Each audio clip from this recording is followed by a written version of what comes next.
So today I wanted to talk about staging for your listings. I know that the last 2 years the market's been really crazy, and a lot of everybody has really not been putting that extra effort in there to get their listings going and stuff, right? Staging is the process of designing and filling homes with aesthetically pleasing items, right? Furniture, accessories, decor.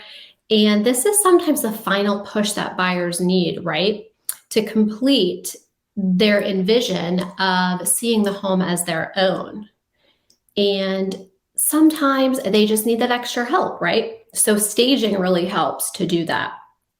While not every home needs a complete decor overhaul, sometimes stagers often have a few tried and true tips that can help get those more listings and everything, right? Some of their tips are to remove personal items, stick to neutrals, declutter, and help the buyer see the potential of the home, right? So, with the real estate market being so crazy over the last 2 years, many real estate agents haven't had the interest to, do these extra things as staging or having their clients, their sellers, hire somebody or even, do it themselves, right? So, specific areas in the home we all know tend to bring buyers in a little bit more, right? They focus on those areas and they have a larger impact on the potential for buyers to like the home, right? So living room, master bedroom, and the kitchen, right? Those are three really big spaces or bonus rooms and office spaces. But if you had to pick three, I would say living room, kitchen, and master, right? Or primary room. The home staging industry was built on the statistics that staging homes sell faster, hands down, right? But if you look at the last couple of years of the market, and homes are going in days or a week, sometimes the sellers and the agents think like, well, why would I, pay for this extra service? The home's already going to go fast. I don't need it to go any faster, right? But as you guys can all see right now, the way the market is going, we're getting a little bit more listings, right? So it's not to convince the buyer that, this is the house to sell it or have buyers buy it faster. What happens is you're competing against more listings, right? So you need your house to stick out a little bit more. And in order to do that, you have to offer something that's going above and beyond, right? So you have to make the buyers fall in love. So what does that mean? So in a traditional seller's market, typically, there are more home buyers than there are homes for sale. And this can result from multiple reasons, as we have seen, COVID, the increasing of the sales price, higher competition, and there's a lot more bidding wars, right, among the buyers. So houses have been spending way, way, way less days on the market without staging, right? But staging is not just about getting a home sold quickly. Home staging creates that emotional connection for the buyer. Falling in love with a home especially is important in a seller's market in order to make the highest possible profit. So it's not always about getting the most people in there or selling it quickly. It's about getting the most money for your sellers, right, at the end of the day. No matter what the market is doing, you need to make your listing stick out above everybody else. So like I said, right now in the market, where we're having a lot more listings coming up, we have a lot more competition. Even though we're not quite back to where, it was a buyer's market all the time. So some stats for you. 2021 National Association of Realtors study on home staging reported that 82% of buyer's agents said staging a home made it easier for a buyer to visualize the property as their future home, right? That's a huge number, 82%. So increasing the perceived value of the home while creating an emotional connections will not only set your listing apart from the other ones, it also yields you higher offers. So sometimes, staging homes correctly and the right way makes the home look better. It makes it look more expensive, right? So what does that mean? That means more people are going to be interested in it and the offers are going to be better. And on the flip side of that, staged listings are more likely to make it through the inspection period and the appraisal process, right? So in a hot seller's market, homes are going under contract quickly, but we are seeing more of those contracts fall through. Buyers felt pressure to jump on something, even if it meant that they had to compromise some, right? And sometimes they were backing out. And in essence, they were panic buying. We saw it here in our area all the time that people were, freaking out because they needed a house and the inventory was so low that they just, jumped right in and, grabbed anything that they could because they were, writing offers all the time and losing out on multiple offers. So the contracts were just, falling through and time lost. And when you have to put the homes back on the market, it's like a dark cloud that hangs over that house. Then people are like, what happened? What's wrong with this house, right? Was there some serious flaws that were uncovered during the inspection period? So over a quarter of the buyers are more than willing to overlook property faults if the home is staged because they aren't getting caught up in that stuff because they just love the home so much and they're willing to compromise more, right? So staging puts less weight on the minor renovations that may need to be done because they can see the vision more. And you know what else helps a lot with the staging? The MLS photos, right? They get so many more views when stuff is done correctly. So you have to have, the home staged correctly, but you also have to have professional photos, right? So even in a hot market, buyers will still determine if they want to see a house from the photos. Almost all, 99% of millennial home buyers start their search online according to NAR, right? I would say that is so accurate. So the quality of your online images, your 3D tours, all of that stuff, right, is your first impression and you need to make it count. So staging done right makes your home look bigger as well, right? So people who live in their home for a long time, they collect more stuff. And if they've moved a lot, like, some of our, military families and stuff, their furniture doesn't always fit everywhere they go, but they can't buy new furniture every place they're at. So they just try and make it work everywhere, right? So it may seem, asinine a little bit, but vacant homes actually feel smaller than homes that are fully furnished and staged correctly. Okay, correctly being the key word here. Staging design professionals, they'll bring in furniture and accessories that are to scale that appropriate the spaces, right? This will give the buyers the impression that the space is actually larger than it is because it's not cluttered, it's not over full, they don't have gigantic pieces. You ever walk into a showing of a master bedroom and you have this giant king size 4-poster bed and 2 nightstands, the dresser with the mirror, the other long dresser, and it's a 10 by 10 room. It literally makes the room feel like it's a 5 by 5, right? So having the right scale for the size of your spaces makes a huge difference and can make the spaces look better. So when determining the cost of staging your listings, the surveys say, the price reduction was 5 to 20 times more than what the staging investment was. So if we find ourselves in the position of, price reductions again and stuff, that on the flip side, if you had spent that money on staging, you would have gotten higher offers. So you're actually going to make more money, if that makes sense, right? So with occupied home stagers, typically they try to use what the seller already has on hand and just put it in a better way that it works and add some extra accessories and stuff. So let's talk about prices a little bit. Obviously, it's going to depend on your area, where you're located, the size of the home, what your expectations are, how much staging you're going to want, and what the agents and the owners are looking for, right? But a good estimate is about $500 a room. And that doesn't include small bathrooms and stuff like that. Stagers and designers typically piece together smaller areas like an entryway and a bathroom, and piece that together as one room, right? So you're talking living room, that'd be $500, kitchen, $500. And that's just an estimate, okay? I mean, obviously to get specific numbers, there's a lot more factors into it. So stagers and designers also do what's called a walk and a talk, okay? And this is really good.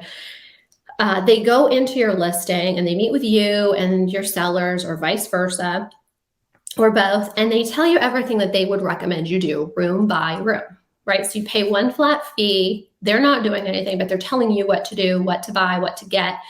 And sometimes they'll even make you a list of like the items to get. Here's a shopping list for you, right? And this is the most affordable option. And it's also really great for DIYers, right? So if you can do this yourself, or your seller can and stuff, and just take the initiative of, whatever the professional says, there you go. It works right? So the bottom line, regardless of where the real estate market stands, staging is a crucial part of the selling process, always, because you're either in competition with other listings or you're in competition with yourself, right? So you can always get more money. There's always that opportunity there. So homeownership is probably the largest investment people will make, right, in their entire life. So creating the spaces that buyers fall in love with, the negotiating power stays with the seller side throughout the entire process, right? And you just don't want to leave money on the closing table. So let's talk about some things that you can do yourself or with the owner if you don't want to hire a stager or professional designer, okay? So you can make a list, you can share it with your seller, or you can go through and you can conduct your own walk and talk, right? But the first thing is you want to get rid of clutter. Staging is not about adding as much furniture as possible to any space. Instead, it's about making the spaces feel spacious and open, right? So you got to encourage the homeowner to stow away. This is a great time for them to pre-pack, right? They're planning on moving. They might as well, start packing up stuff.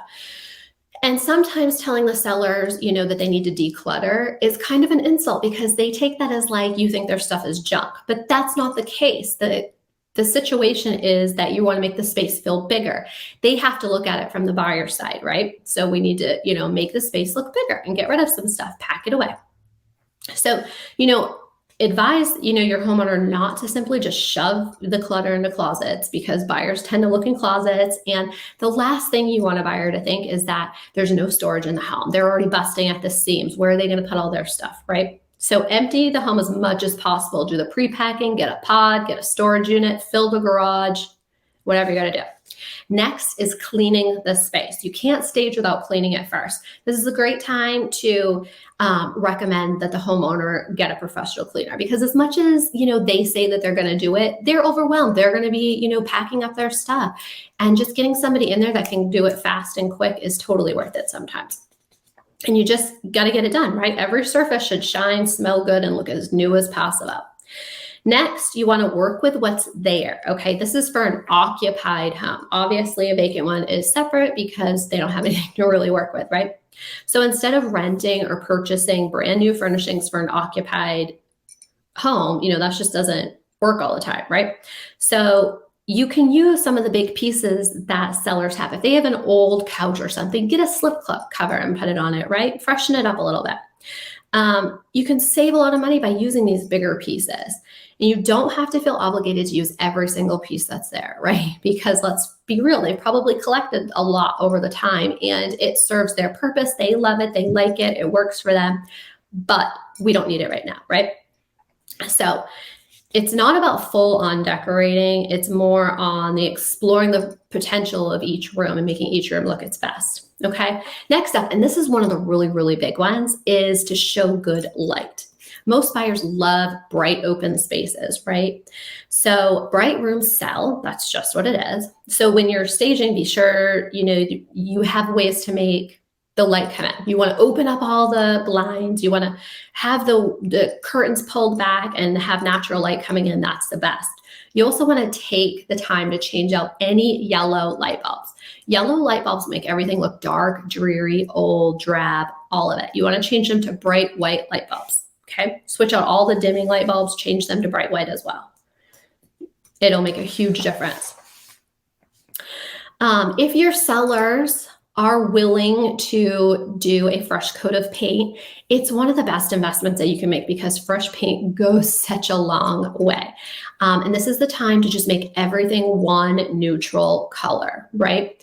I know that sometimes it's really boring with the light grays, like this back here, or, the off-whites, or even just white on white. But the thing is that these light neutral colors really make the spaces look bright, open, big, neutral, and it brings other people's visions to come alive. And it just makes everything look so clean, right?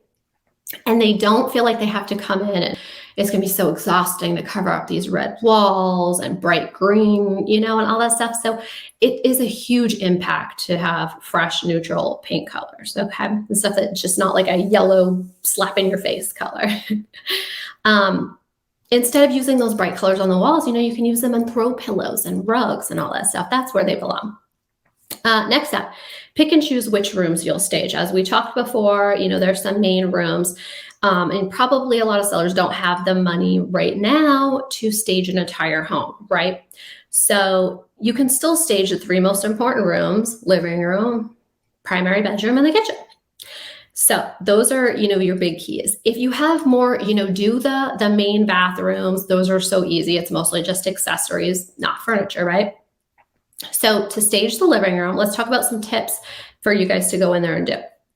Declutter, depersonalize, remove photos, personalized work, artwork, quilts, anything that looks old, dingy, outdated, any of that stuff. Get rid of anything like that. You want to add greenery, flowers, plants, bring them to life. Don't use cheap, old, fake plants because they just look horrible and they're going to collect a lot of dust. Use scale to furniture for those spaces. You don't want to put a giant leaf-in dining room table that fits 10 in a tiny little eat-in kitchen, right? It's going to make the space not work. So master in your living room, with those furniture and everything, freshen up the couch with some fresh throw pillows. Throw pillows go a long way and you get that burst of color, right? Master bedroom, declutter, depersonalize, clean, empty out the closet, stage them up, and then add some fresh bedding. White bedding goes a long way, makes everything look like luxury hotel. Add some throw pillows on the bed, right? Kitchen. This one's really easy. Clean everything and degrease all the surfaces, make it look fresh and clean. Add jars of cookies, fruit on the counter, any little decor pieces that'll, liven it all up, bring in some life. If you have a bar area, you can add some bar stools and some placemats and some plates and create a little seating area, right? If the budget allows, stainless steel appliances. You can update the kitchen cabinets with just some new knobs. If they're down for it, you can paint the kitchen cabinets or bathroom cabinets if they're willing to do that, or pay someone to do it. Those are other really quick, fast updates that you can do. Home staging is worth the investment, no matter who does it. It'll be worth it in the end for sure. Research shows that staging helps homes sell faster and for more money, right? So have you guys thought about adding staging for your sellers, either by you helping them or by bringing in a professional? I'd love to have you guys drop that in the comments and check in with you and see what you guys think. Well, that's it for today. I hope you guys have a great day, and we're gonna share some more stuff about staging in the group, and I will see you guys next Tuesday.